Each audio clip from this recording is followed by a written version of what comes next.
লোভ, ক্রোধ আর হিংসা, এই তিন হল আমাদের জীবনের সবচাইতে বড় শত্রু।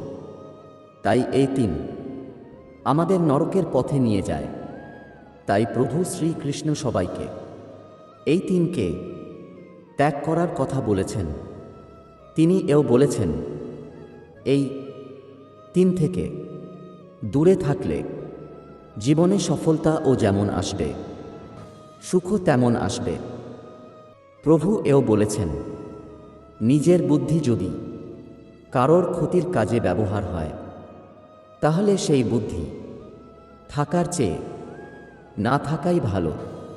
তাই কোনো ষড়যন্ত্রে নিজেকে যুক্ত না করে স্বার্থহীনভাবে নিজের বুদ্ধিকে সমাজের মঙ্গলের কাজে লাগালে সেই ব্যক্তি ঈশ্বরের স্নেহ থেকে কখনো বঞ্চিত হন না।